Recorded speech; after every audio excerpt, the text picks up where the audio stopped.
So now it's up to the crew to set the sails according to the conditions of the day.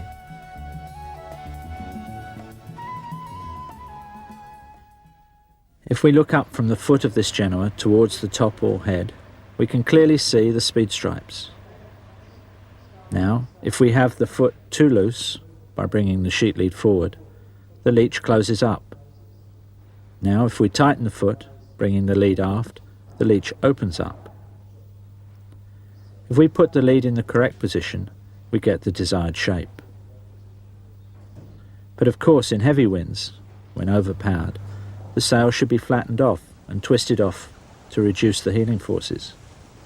But in light winds, we deliberately close the leech to create more lift. Genoas can be the most flexible source of power on board your yacht, particularly on a keelboat, because unlike the mainsail, you can easily change to a different size. So choosing the right size Genoa, or knowing when to change up or down, is important. Your sailmaker will help you on this.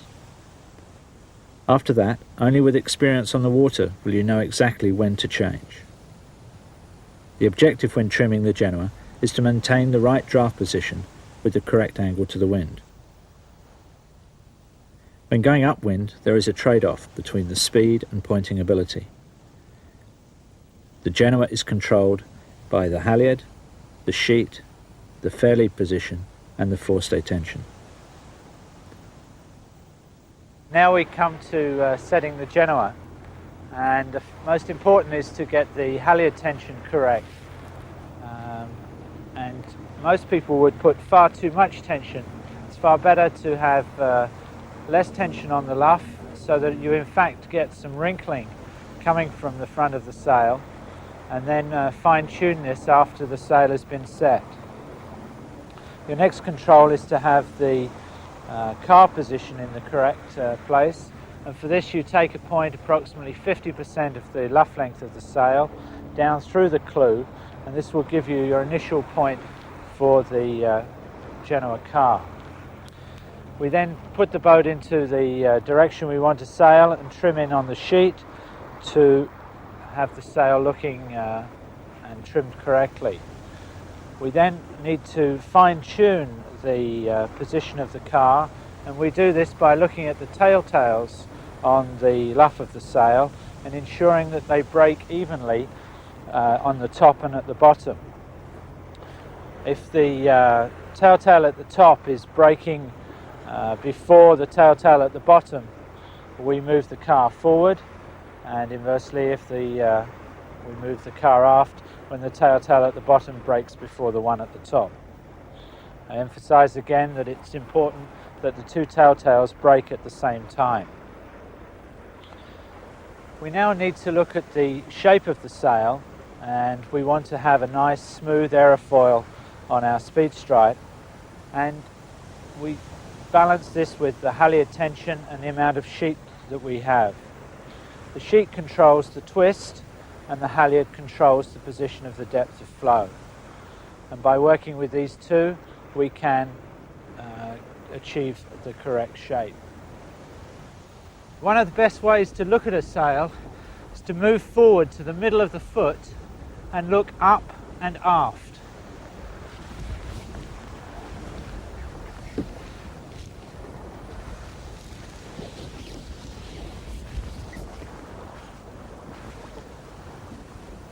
From here you can look up and see the shape of the sail with the speed stripes and the twist of the sail, and also the slot, the interaction between the Genoa and the leeward side of the mainsail.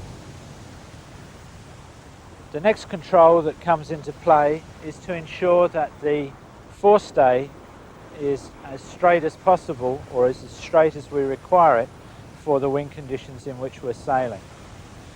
And we see here the different effects that we can achieve by having the forestay tight or the forestay loose.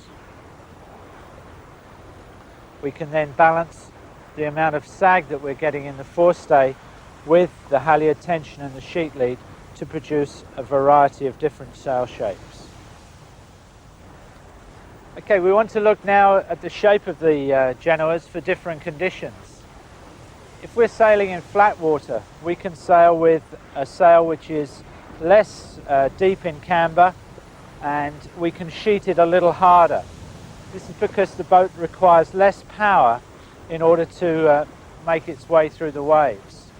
If we're sailing in choppy conditions, you want the maximum of power from the sail in order for the boat to punch through the waves. And to do this, you will deepen the sail and take a little more halyard tension to make the luff a little rounder. This makes it a lot easier for the helmsman as well to sail the boat in a nice steady course.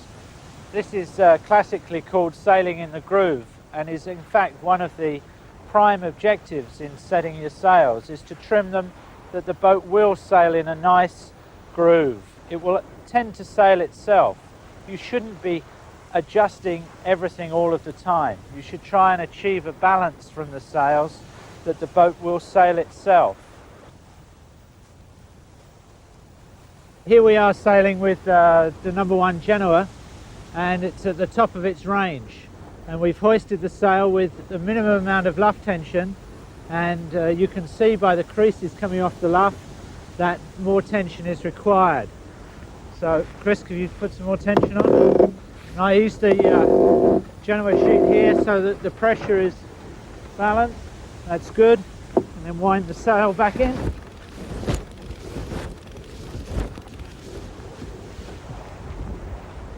Okay, we're sailing along here now, and the boat is overpowered, so we need to depower the Genoa, and we do this by moving the sheet lead aft, and this will open the slot and hopefully make it a little easier. And now we can see that the slot has opened up quite a lot. We can sheet the sail on. The boat is a little easier to sail, and the speed can come back. It's very important to have the correct leech line tension. You don't want to have too slacker leech line so the sail's flogging like now, and you don't want to have too much leech line so the sail hooks at the back end. You just want to take sufficient tension so that the sail quietens down.